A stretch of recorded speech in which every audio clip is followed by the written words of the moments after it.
Não estou exagerando no que eu vou dizer aqui. Essa é uma das coisas mais incríveis que eu já ouvi. O cara resumiu todo o evangelho nesse vídeo e tudo aquilo que a gente tem alertado nesses tempos. Que palavra, que inspiração, que explicação magnífica. Compartilhe com todo mundo. Quando nós vemos, por exemplo, a parábola dos convidados à festa, temos aqueles que receberam o convite e não foram à festa. Temos aqueles que foram buscados na rua, vieram à festa, mas ainda tinha espaço. O Senhor mandou ir buscar coxos, cegos, surdos, mudos para ocupar a festa. E a casa ficou cheia. E tinha um na festa que não tinha roupas nupciais. Porque há pessoas que pulam mesmo. Só que a festa não podia continuar sem tirar primeiro aquele para fora. Então, nós temos essa possibilidade. Eu creio que o Dr. Descartes resumiu o que eu falo no despido, vestido e revestidos, né? Você não pode ir logo para o revestimento se você primeiro não for despido. Primeiro Deus te despe, depois te veste, depois te reveste. Então você precisa ir para a cruz onde Deus te despe. Você precisa ir para a sepultura onde Ele te veste. Depois ao cenáculo onde Ele te reveste. Então você não pode ir logo no revestimento do cenáculo se você não foi despido na cruz, nem vestido na sepultura. Porque quando nós vamos para a cruz encontramos um Jesus sem roupa. Quando vamos para a sepultura encontramos roupa sem Jesus. Mas é no cenáculo que encontramos a glória do seu Espírito lá. Então precisamos ser despidos na cruz, vestidos na sepultura, mas depois revestidos no... Se esse evento é sério, alguns tinham que ter humildade para dizer: epa, eu me revesti apressadamente, mas não fui na cruz receber salvação, nem fui na sepultura receber justificação. Porque a Bíblia diz que Jesus morreu para a remissão do nosso pecado, mas ressuscitou para a justificação.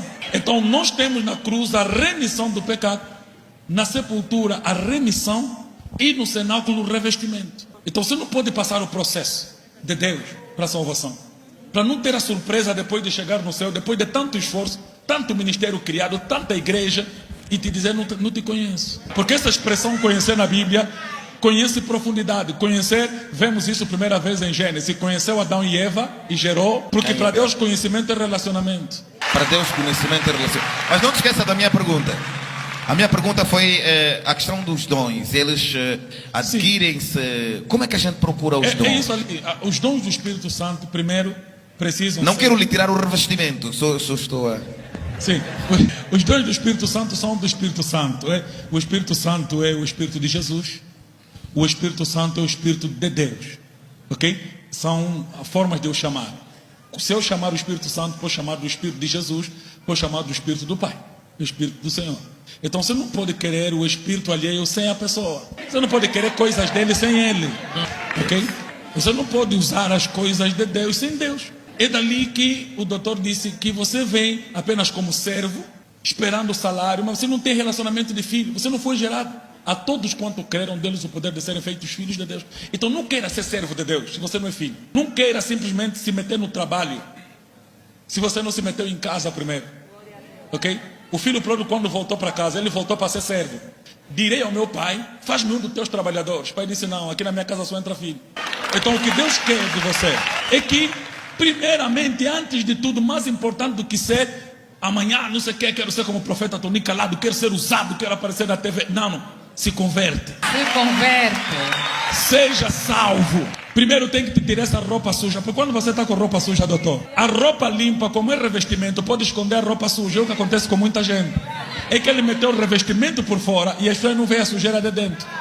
É dali que muitos meninos se meteram aventureiramente no trabalho, depois não entendem que a dimensão da capa que você colocou também atrai luta. Que você não tem estrutura para suportar.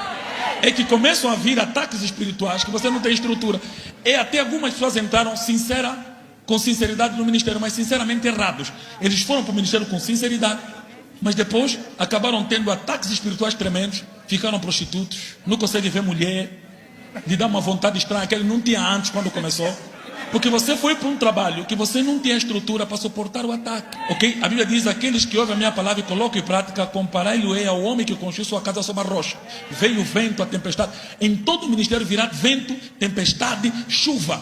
Só vai resistir aquele que estiver sobre Jesus, sobre a rocha. Então não construa teu ministério apenas, construa sobre Jesus. Então a minha resposta seria: não é possível, ou até essa possibilidade é muito perigosa de ser usado sem ser salvo. Então, nosso conselho é a mensagem da cruz. Seja justificado, salvação. Quando na justificação acontece o quê? Uma transformação interna. O velho homem é transformado. Quando você nasce de novo, você nova criatura, é justo. Não é que você se tornou justo, mas a cruz te declarou justo. Agora que o mundo foi tirado, agora que você pela justificação foi tirado do mundo, você entra para a igreja, aprende doutrina para você entrar para um processo que nós chamamos de santificação. A justificação te tirou do mundo, mas a santificação tira o mundo de você. Porque você ainda tem hábitos maus. Então, já que o pecado saiu dentro de você, mas você ainda tem pecado fora. Na justificação, o pecado saiu dentro, mas na santificação eu evito pecados de fora. Só que eu luto isso toda a vida, porque tem um terceiro processo que chamamos de glorificação. Quando não temos nem pecado dentro, nem pecado fora. Porque o mundo agora é novo. É isso que chamamos glorificação, porque nos será dado um novo corpo. Só que ainda estamos no corpo antigo.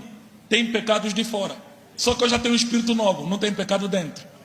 Essa é a diferença entre quem é salvo antes de ser usado e quem só é usado sem ser salvo.